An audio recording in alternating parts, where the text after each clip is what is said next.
Lubis, tokoh-tokoh itu menceritakan semua mereka ada di situ dan menjadi saksi ya, bahwa 1 Juni itu pertama kali orang yang membincang soal Pancasila itu Bung Karno. Ya. Sampai yang salah satu yang saya wawancara itu Pak Abu Bakar Lubis itu adalah tokoh Sosdem binaannya Sultan Syahrir. Beliau katakan, saya itu musuhnya Soekarno. Ya, sejak Syahrir meninggal, ditangkap Soekarno dan kemudian meninggal di penjara dan seterusnya, itu saya musuh dengan Soekarno. Tapi soal kebenaran sejarah bahwa Bung Karno lah pertama kali yang bicara soal Pancasila, itu nggak bisa ditolak. Kenapa? Saya saksi kok. Sebelum itu nggak ada orang bicara soal Pancasila. Bung Karno lah 1 Juni itu pertama kali yang bicara Pancasila. Itu kesaksian Pak Abu Bakar Lubis. Ya, tokoh yang menganggap selama itu memusuhi Presiden Soekarno. Tapi untuk urusan sejarah beliau tetap. Nah ini yang perlu diluruskan dan kita perlu memutuskan. Itu sebabnya NU ya, kemudian mengusulkan agar 1 Juni dianggap sebagai hari lahir Pancasila. Itu usulan PBNU, bukan dari yang lain, dan ditetapkan akhirnya. Ini nanti juga kita akan minta ya.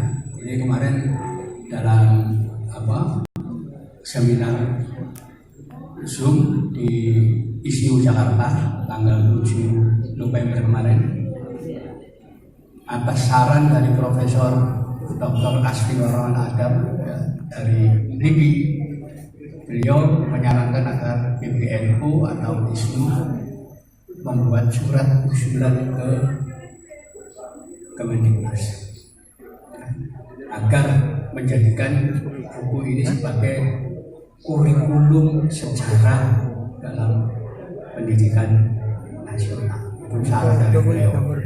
Mudah-mudahan ini nanti bisa tercapai bahwa penelusuran sejarah yang kita lakukan ini bisa diterima dan dijadikan kurikulum pendidikan nasional. Itu harapan kita. Ya. Jadi memang harus banyak yang kita luruskan karena selama ini luar biasa. Ya. Jadi Belanda dan kaki tangannya itu untuk membelokkan sejarah masih luar biasa. Contoh yang masih kita pelajari di sekolah, Kidung Surya itu menjelaskan kejahatan Pati Mojopahit namanya Gajah Mada yang membantai keluarga kerajaan Sunda di alun-alun Tuban. Ya. Sampai sekarang orang Sunda di Jawa Barat itu sudah tidak mau di kotanya ada nama Jalan Gajah Mada. Tidak ada Jalan Mojopahit, tidak ada Jalan Layang Gunung. Itu Jawa Barat itu. Padahal ada itu dalam cerita. Sebagai peristiwa sejarah tidak pernah terjadi, tidak pernah ada. Itu bikinan Belanda. Itu sudah. Kan jadi tidak bisa menunjukkan buktinya kapan peristiwa itu terjadi. Apakah orang-orang Sunda itu mencatat bahwa rajanya dibunuh di Mojopahit? Nah, Mojopahit itu juga nah, satu-satunya ada di naskah Kidung Sunda yang diterbitkan tahun 1927. Tahun kemarin nggak ada sumber lain yang menceritakan ini. Artinya inilah yang disebut DVDN Impera. Maju domba sampai sekarang orang Sunda nggak suka dengan Gajah Mada dengan Mojopahit. Kenapa? Cerita dari buku yang diterbitkan 1927, ya.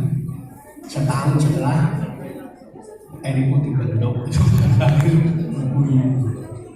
kita percaya bahwa Gajah Mada itu nggak mungkin. Ini pembelokan sejarah.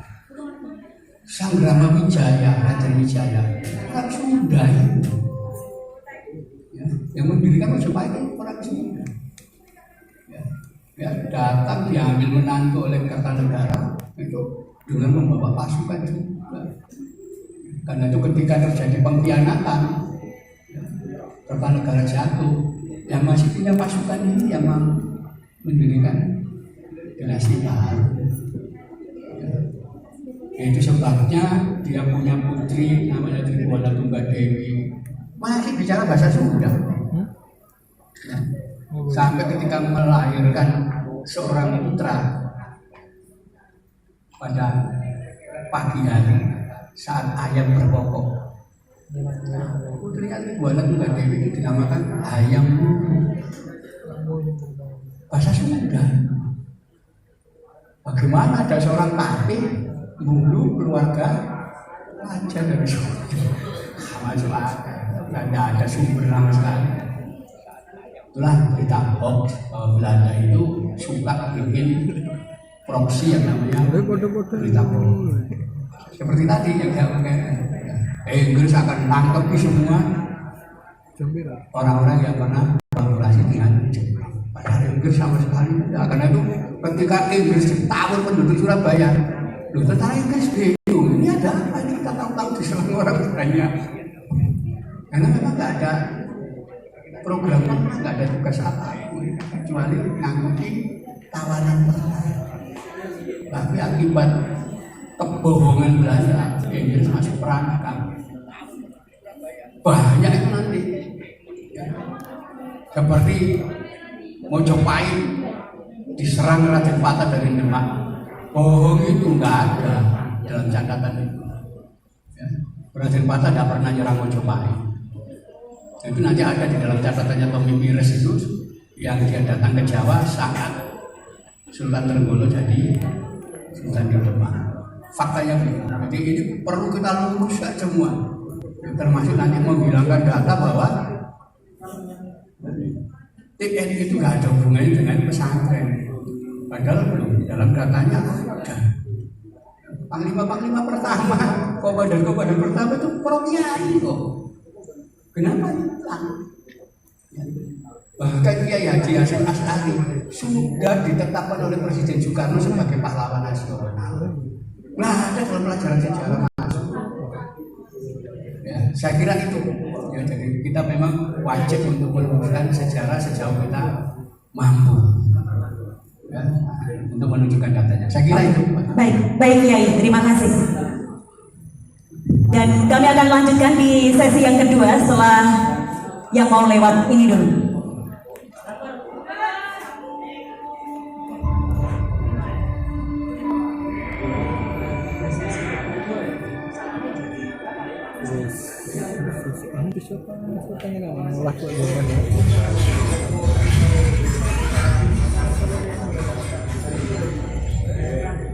Allah kene Allah ya papanan.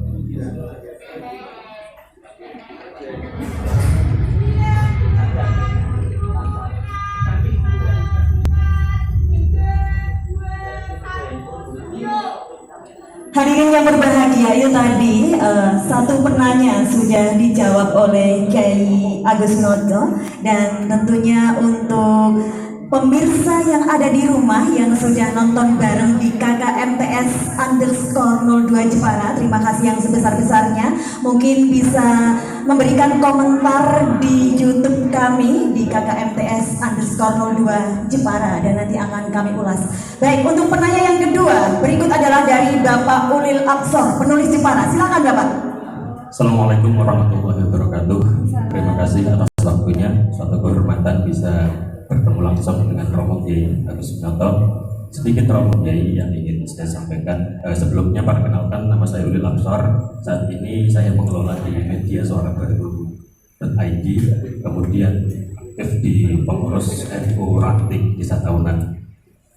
Yang ingin saya tanyakan Kiai, ketika saya membaca sejarah perjuangan 10 November, mungkin dari alur cerita yang Kiai sebutkan tadi tentang Jenderal Pahlavi, kemudian ultimatum pasukan Inggris dan lain sebagainya, itu semua hampir sama ya. Tapi untuk cerita fatwa dan resolusi jihad ini, saya itu kadang kurang pede ya. Ketika saya bergabung di grup sejarah, nyinyiran dari mungkin teman-teman non-NU ya, fatwa dan resolusi jihad itu kan hanya cerita orang-orang NU saja, karena hadiah dari Presiden Jokowi atas Hari Santri. Itu yang pertama ya. Kadang saya kurang pede untuk menceritakan itu. Kemudian yang kedua, pertanyaan saya ya, penelitian panjenengan selama ini yang melatar belakangi disembunyikannya sejarah fatwa dan resolusi jihad itu sebenarnya dari kelompok mana ya? Terima kasih. Assalamualaikum warahmatullahi wabarakatuh.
Bapak Kiai Agus Sunyoto, itu tadi penanya yang kedua Bapak dari Pak Ulil Absor. Beliau ini adalah seorang penulis yang juga luar biasa di Jepara Bapak. Tadi sempat menanyakan bahwa beliau tadi merasa kurang pede bila bercerita tentang sejarah, apalagi sejarah tentang 10 November ini, fatwa dan resolusi jihad. Seperti apa? Kiai, mohon dijelaskan dari Bapak Ulil Absor tadi. Silakan.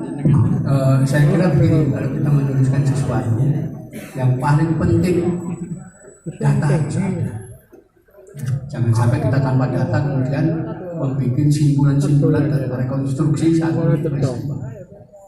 Seperti belakangan ya, itu ada klaim-klaim sejarah yang tidak didukung oleh data, ya, yang mengatakan bahwa seluruh kerajaan-kerajaan dan kesultanan-kesultanan yang ada di Indonesia itu adalah vasal atau bawahan dari Turki Utsmani. Klaim itu. Ya. Ketika ditanya data apa? Nggak punya mereka. Dongeng, klaim. Kalau itu kita sudah tidak berani. Ya. Kenapa? Oh, ada data ngomong soal sejarah. Karena itu kita harus mengumpulkan betul-betul data. Ya, ini sebabnya ketika 2014 itu saya mulai nyusun ini, saya kumpulkan. Saya kan tahun 80-an waktu kerja dari Jawa Pos itu, saya wawancara dengan banyak tokoh. dan itu data semua, termasuk pelaku peristiwa 10 November, ada semua. Itulah yang kemudian saya lengkapi dengan buku-buku yang berkaitan dengan. Jadi sejak tahun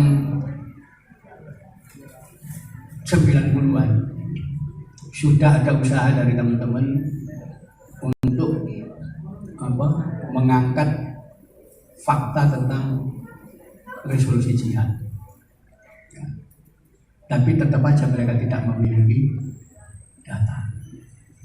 Dokumenter ada, sebenarnya tidak ada. Nah, ketika saya mulai menulis ini juga belum menemukan.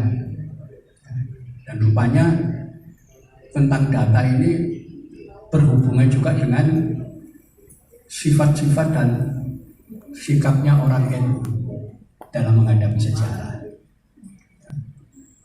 Jadi tahun 80-an itu tokoh-tokoh yang terlibat langsung dalam pertempuran 10 November.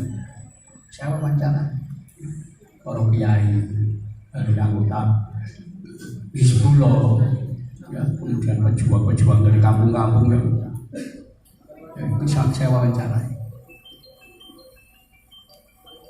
Rata-rata jawaban mereka sama. Ketika beliau bercerita tentang keterlibatan dalam pertempuran 10 November dengan semangat jihadnya, saya komentar, kok boten dipun serat ya ini? Masalah ini kan penting. Loh, nah ini mawon jihad, itu urusannya beriko. Nah, kalau kita catat, kita minta jasa, ini pun sanes jihad maling. Jadi banyak orang yang tidak mau dicatat pengabdiannya dalam fatwa resolusi jihad. Itulah yang dimanfaatkan oleh orang-orang yang berkepentingan untuk memposisikan diri sebagai pahlawan agar dapat imbalan dari negara. Ya, kita udah tahu lah kelompok. Ya, politik aliran zaman lampau yang sampai sekarang masih ada. Jadi saya kira faktanya begitu. Jadi karena sikap orang dari NU yang menganggap jihad itu ibadah, nggak perlu dicatat dan dimintakan tanda jasa ya, akhirnya dimanfaatkan orang lain. Tapi apa faktanya? Loh, enggak, itu ada ini. Nah, kan tokoh-tokoh yang merintis TKR sejak masa peta itu sudah gelarnya kiai. Sampai nanti TKR, TRI, TNI tetap kiai. Bahkan ketika beliau pensiun, itu ada catatan di Legion Veteran, tetap Brigadir Jenderal Kiai Haji Muhammad Rawi, Brigadir Jenderal Kiai Haji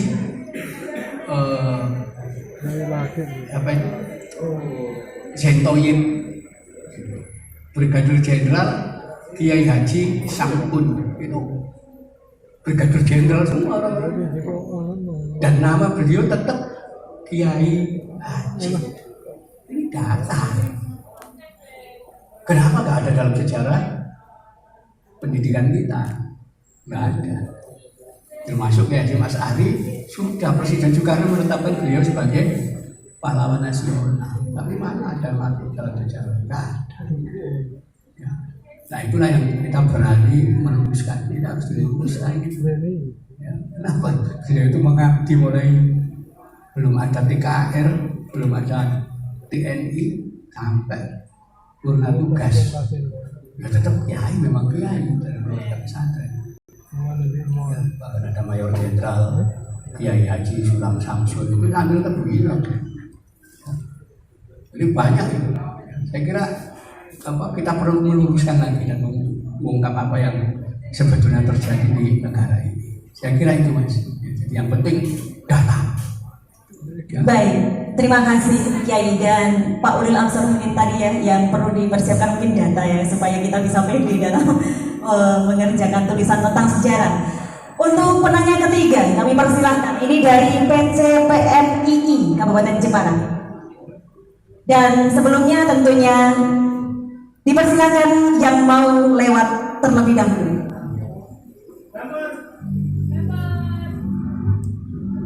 langsung.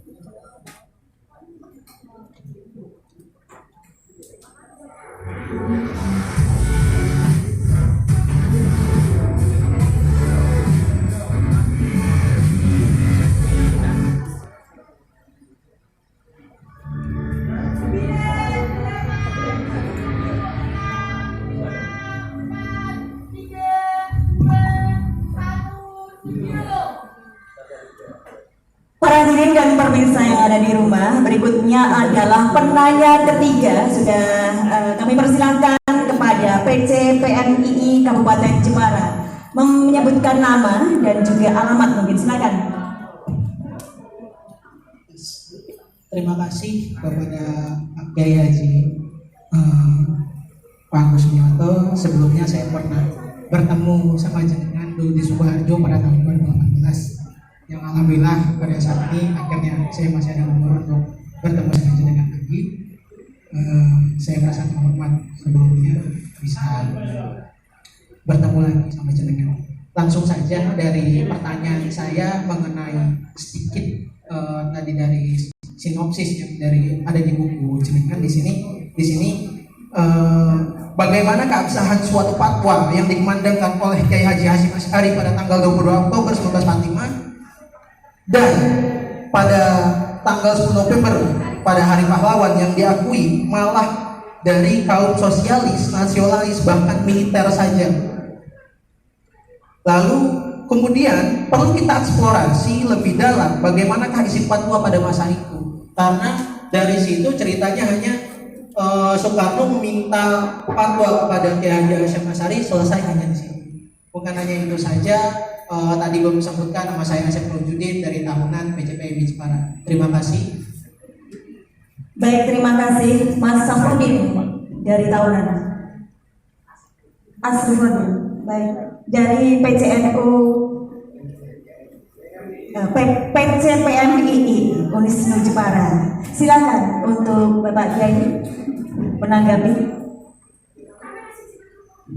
Jadi seperti yang saya uraikan di depan tadi, ya, kenapa sampai Presiden Soekarno minta fatwa kepada Kiai Haji Hasyim Asy'ari.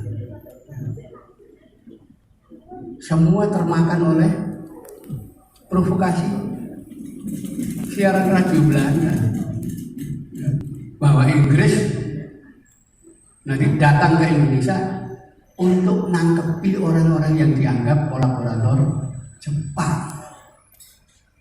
Ya.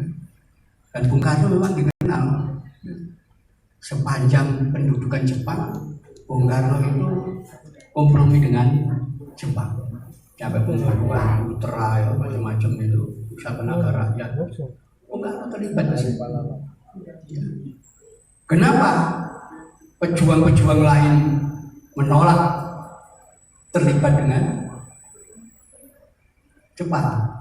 Nanti kita bisa lihat catatan-catatan Bung Karno kenapa dia bersedia dengan Jepang. Karena keyakinan pribadi beliau.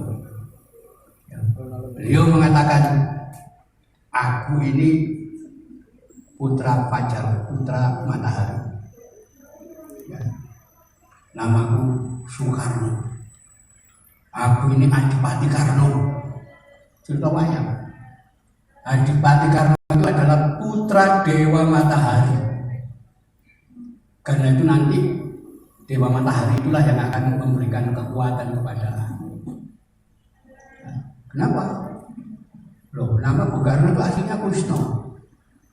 Tapi karena kekaguman kepada Adipati Karno, tokoh Karno, ya, maka namanya diganti menjadi Soekarno. Dan Bung Karno yakin betul, ya, dengan keyakinan bahwa Jepang sebagai lambang Dewa Matahari itulah yang akan memperkuat kekuatan Adipati Karno. Seperti Dewa Surya memberikan kekuatan kepada Adipati Karno. Ya. Sebabnya di masa Jepang itu Bung Karno melalui Gatot Mangkuprojo menyampaikan kepada pemerintah pendudukan Jepang untuk mendidik pemuda-pemuda agar punya kemampuan militer. Itu latar belakangnya kenapa ada peta. Usulannya Bung Karno. Dan Bung Karno yakin peta inilah nanti yang akan melindungi aku seperti perisai yang diberikan Dewa Surya kepada Karno. Nah, disinilah nanti kita sudah tahu Bung Karno ini menganak emaskan orang-orang peta, orang-orang Hizbullah. Karena dianggap itu anugerah dari Dewa Matahari dari Jepang kepada mereka. Yakin itu. Itu sebabnya ketika Bung Karno dalam keadaan sakit, dia sempat menunjuk nanti yang akan ganti sebagai presiden kalau saya sakit permanen, Ahmad Yani. Ahmad Yani yang ditunjuk, dan dia sudah tahu dari semua. Kenapa? Di situ keyakinan itu. Kenapa Bung Karno kok kompromi dengan Jepang? Karena keyakinan. Dan memang yang memperkuat Bung Karno itu adalah semua orang dari peta. Nah, itu sebabnya ketika hampir seluruh orang didikan peta, jenderal-jenderal didikan peta itu terbunuh di dalam peristiwa 1 Oktober. Rontok Bung Karno. Nah, ada lagi pelindung saya. Dan memang betul habis. Nah, itulah yang melatar belakangi kenapa Bung Karno minta fatwa kepada Kiai Hasyim Asy'ari. Karena kok beritanya beliau mau ditangkap sama Inggris, padahal sama sekali bukan. Jadi Belanda itu tukang bohong mulai dulu.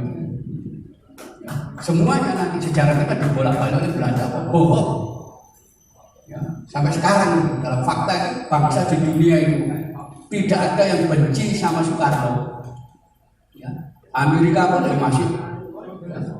masih ada penghargaan dalam Soekarno, tapi Belanda tidak ada. Semua sejarawan Belanda menganggap Soekarno penjahat. Baik, ya kita berikan aplaus sekali lagi untuk Bapak Kiai Agus Sunyoto, luar biasa. Baik, untuk yang terakhir Kiai, ini tadi tentang bedah buku fatwa dan resolusi jihad.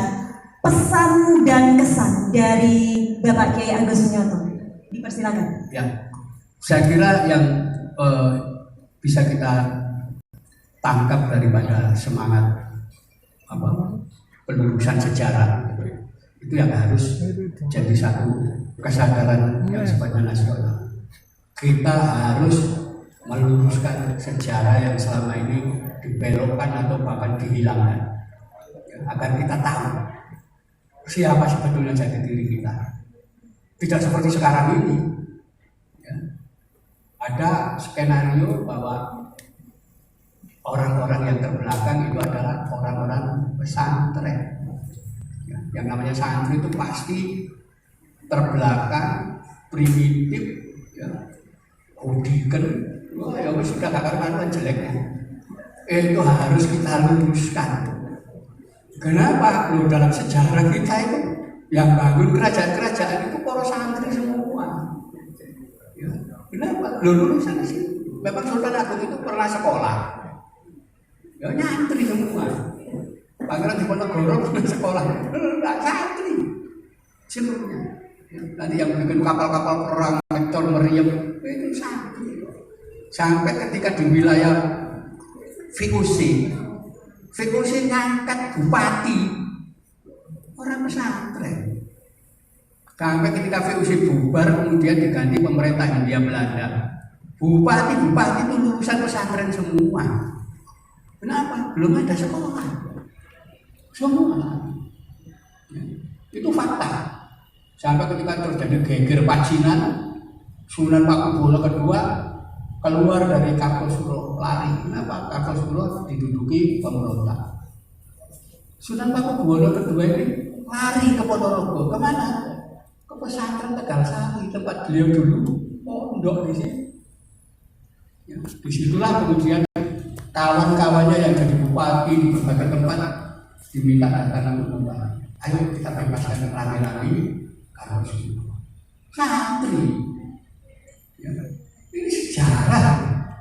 Gimana kemudian seolah-olah nggak ada anak-anak sana bodoh-bodoh ya, kemudian terbelakang. Mereka Belanda aja jadikan santri itu bupati, pedono macam-macam itu dari pesantren semua. Karena sekolah baru muncul 1901, baru ada sekolah. Ya, itu fakta sejarah kita harus ungkapkan. Jadi perang mulai zaman dulu dari pesantren. Karena kita harus mengangkat citra santri ini. Oh, itu kalangan intelektual awal dari sini. Kenapa harus kita jalankan? Saya kira itu mudah-mudahan semangat ini ada santri-santri dari ada pahlawan itu nanti menyemangati kita semua bahwa memang harus ada penerusan sejarah untuk kekuatan kebangkitan bangsa kita. Saya kira itu yang Assalamualaikum warahmatullahi wabarakatuh. Waalaikumsalam warahmatullahi wabarakatuh.